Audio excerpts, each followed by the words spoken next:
tengo la posibilidad de hablar con un amigo, con Luis Costa, al cual lo hice venir saliendo raudamente de sus obligaciones cotidianas. ¿Por qué? Porque me cagó mi amigo Rubén Rabanal, también, en el primer bloque. Entonces, Luis, que es un amigo, no como Rubén Rabanal, después le vamos a mandar el programa, está acá presente. ¿Cómo andás? Gracias por venir. No, por favor, un placer, gracias por la invitación. Hay que explicarle a la gente que nosotros tenemos que armar un programa, pero Luis me había dicho, este viernes no voy a poder estar, este viernes no voy a poder estar, este viernes no voy a poder estar, y de último momento le tuve que decir, tenés que poder estar. ¿Está tan rota la sociedad como parece? No, la sociedad no es que están enlazadas o rotas, no se rompen por esto.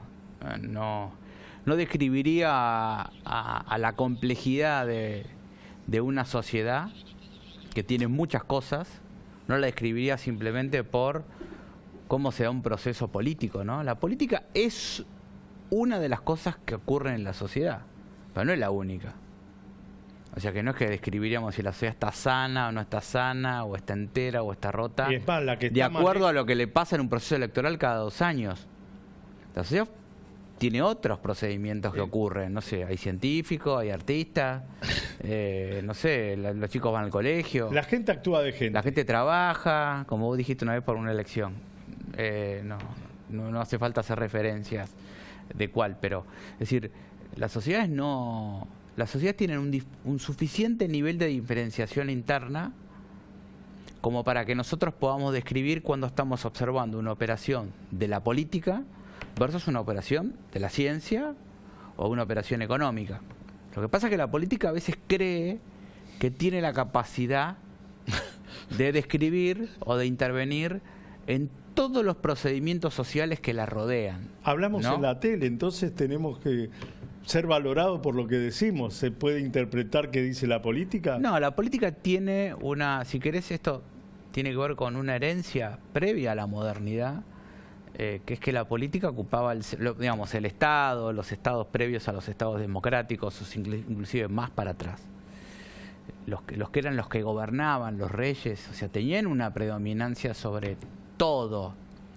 El mundo precapitalista en el rey se concentraba las decisiones políticas, la verdad científica, la verdad religiosa, el arte aceptado y no aceptado. O sea, había un nivel de concentración total. Eso explota y lo que produce es una diferenciación interna. Entonces, por ejemplo, no sé, mis hijos veré a qué se van a dedicar, los tuyos ya se dedican a algunas cosas. Yo puedo ser de Boca, hay gente que es de River, digamos, por más que no lo pueda entender, pero es decir, lo que es interesante desde el punto de vista de los procesos sociales es que existe la posibilidad de la diferenciación y que las personas elijan, no sé, en apariencia sus propios destinos, ¿no? Pero la política tiende a pensar, insisto sobre esto es un poco más presente en el peronismo. Milei viene a contrarrestar un poco. Se hartó de la política, la gente venía hartada y con esto dice, sí, ya está. Basta. Bueno, hace rato que viene muy decepcionada, ¿no?, de la política. Si querés, tal vez el momento de mayor euforia es el 83, ¿no? Pero que venía de procesos de decepción. Claro. ¿No? Previos. O sea que en realidad cada vez que hay un proceso electoral nuevo, hay una especie de clima de euforia. Pero que pues queda claro que es un clima de euforia, basado en que por suerte se agotó el proceso anterior, que los últimos años vienen pidiendo recambio, pero la gente rápidamente se da cuenta que toda su vida no depende exclusivamente de las decisiones de procesos políticos, ¿no? Lo que pasa es que, cuanto más quienes ocupan esos roles creen que están en condiciones de decidir sobre el resto, terminan teniendo algún tipo de influencia, ¿no? Por ejemplo, no sé, si la forma en que se comercia con otros países, la apertura o el cierre de las industrias, terminan produciendo impactos, pero si querés, esas son interferencias que hace el sistema político sobre la economía. Pero bueno, dicho así rápidamente, es una aproximación sociológica lo que yo hago, ¿no? No estoy diciendo que está bien o que esté mal, ¿no? Porque, digamos, el liberalismo es una disciplina que se ocupa especialmente de querer demostrar que cuando no se mete es mejor. Yo no estoy entrando... Lo que está claro es que hay un nivel de diferenciación grande, ¿no? Vos fuiste el primero en advertir esta permeabilidad de la disrupción política de Milei en los sectores más postergados de nuestra sociedad. Y terminó transformándose en una avalancha violeta nacional, que hasta dejó de lado la importancia de la provincia de Buenos Aires en cuanto a la competitividad electoral y el peso electoral para definir una elección. Si bien es un balotaje y la paridad está dentro de los parámetros habituales de la política en un balotaje, lo que quedó claro es que esto que vos percibías de, che, loco, mirá que los pobres fueron a votar a Milei y no les importó nada, terminó pasando en todo el país. Perdón que te pregunte, ¿por qué? Sí, mirá, yo creo que hay varias cuestiones ahí mezcladas, ¿no? El otro día escuchaba que Luis Tonelli, un politólogo, ¿no? Es muy amigo, decía que el peronismo, lo voy a traducir, ¿no? Él es más creativo que yo para usar expresiones, pero él decía que el peronismo dejó de ser un partido, digamos, que ofrecía algo así como un Estado abierto y digamos, y servicios para la gente, para pasar a ser solo un enviador de dinero, ¿no? Y te diría que él dice, bueno, cuando vos perdés la capacidad del Estado, dejás de tener digamos, seguidores para pasar a tener pagadores y cobradores, ¿no? O sea, como es una cosa muy de intercambiabilidad, ¿no? Digamos, es muy transaccional, perdón. Yo creo que a Argentina se debe una investigación de la forma en que los sectores populares, sobre todo, tienen relación con el Estado. Es decir, yo creo que hay... Es decir, ¿puedo hacerte...? Perdón, o sea, quiero decir esto. La gente, no nosotros, pero la gente de bajos recursos, ¿qué tan satisfecha está con las prestaciones de los servicios que recibe? Perdóname, ¿no?, que te interrumpa, pero yo... ¿qué decía el oficialismo? Le estamos dando los planes, le estamos dando las prestaciones, le estamos dando la ayuda y nos votan en contra. ¿Cómo puede ser esto? A lo cual yo le respondo, a nadie, presumo en su sano juicio, le gusta ir tirando de un carrito con 30, 50, 150 kilos atrás, bajo la lluvia, con el sol pleno arriba, y que vos le des una prestación o ayuda para llegar a fin de mes no significa que le guste. Pero no lo interpreta el Estado, no lo interpreta el oficialismo esto. Sí, yo creo que por eso obliga el episodio electoral de Milei, abre la pregunta para investigaciones nuevas, ¿no? Me parece que me parece que es interesante, es decir, ¿qué está pasando en los sectores populares con su vida cotidiana en cuanto al Estado? Hay algo que probablemente parte del peronismo, no estoy en condiciones yo de generalizar si bueno, todo el peronismo piensa esto, pero probablemente haya considerado que el solo envío de dinero o de recursos era suficiente como para transformar un no voto en un voto. Porque ¿no? Siempre se pensó que era el que más cerca estaba cuando los demás están lejos. Es decir, bueno, pero el peronismo en medio de un incendio por lo menos te acerca un balde de agua. Es lo que debe haber supuesto. Es lo que siempre se percibió el peronismo, el estar cerca. Claro, pero hay algo que por lo menos en el caso de Milei representó, pero también me parece importante abrir un paréntesis en cuanto a que esto ocurrió hasta la primera vuelta. Acabamos de pasar un episodio de segunda vuelta donde los sectores que definitivamente no votan al peronismo se volcaron masivamente para la opción de ese candidato. Entonces yo estoy empezando a analizar la segunda vuelta, analizar las urnas, los mapas y la relación con el nivel socioeconómico, esas cosas que me parece importante hacer. Y el comportamiento electoral que termina entregando la segunda vuelta se parece muchísimo a 2019. Es decir, es como si nosotros hubiésemos agarrado la elección del 2019, la batimos, la pusimos arriba de la mesa, la desarmamos como pudimos y al final la pudimos reconvertir en una situación más parecida a algo conocido.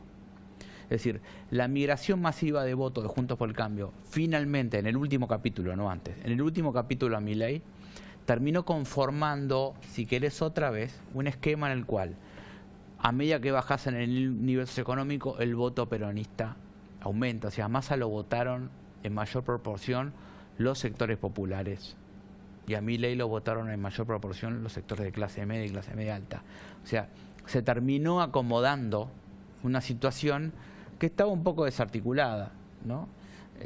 Así que si querés, todos estos debates, evidentemente en el conurbano ganó Massa y ganó con amplitud. Claro, por eso es importante esto que estamos diciendo, porque en realidad, como siempre me gusta decir a mí, la estructura, que es un término de las ciencias sociales muy interesante, la estructura, vamos a poder decir, aunque sea redundante, es la estructura. Y termina jugando algún tipo de rol. Es como que, ¿no?, nosotros tenemos una alacena o un esqueleto de los cuales después podemos montar cualquier cosa, pero la alacena o el esqueleto ya lo tenemos, claro. El otro no lo tiene. Claro, entonces tuvo que terminar adquiriendo alguna de las formas conocidas. Y Milei termina siendo electoralmente un candidato más de Juntos por el Cambio que un candidato peronista. Lo que ocurrió es que en la PASO ese voto peronista nunca lo terminó de perder completamente. Entonces el secreto de llegar a 55, casi 56, tiene que ver con haber logrado desdoblar y sostener un peronismo desde la PASO en adelante. O sea, está encerrada la victoria de Milei en el primer episodio. Pero el 30 duro que claro, no se le fue. No se le fue nunca, porque la primera vuelta es prácticamente, cuando uno analiza, es casi la misma gente lo volvió a votar. Hubo alguna de mejoría de él en la tercera sección, sí, sí, que se puede detectar, cualquiera lo puede mirar, no sé, urna contra urna, es una cuenta que se puede hacer, pero en general, digamos, como que si él no hubiese logrado esa mutación, él no hubiese podido sacar más del 50%, más allá de que hubiese recibido, o sea, Juntos por el Cambio no alcanzaba. No. Él tenía que tener ese desdoblamiento peronista del origen de agosto, ¿no? ¿Qué te sorprendió más de la elección? ¿O qué lugar te sorprendió más? No, a mí lo que me sorprendió mucho fue el bajo desempeño Juntos por el Cambio en la PASO. Para mí ese es el shock del cual valió la pena hacer esfuerzos adicionales para analizar el comportamiento, ¿no? Porque como hemos hablado, porque perdió 20 puntos de... Sí, pero además era un partido que no había tenido casi tanto movimiento del 2017 en adelante. Quedaron todos adentro, vamos a decir. Claro, es como que en realidad eso fue lo que a mí me sigue pareciendo el shock desde el punto de vista del análisis de los datos.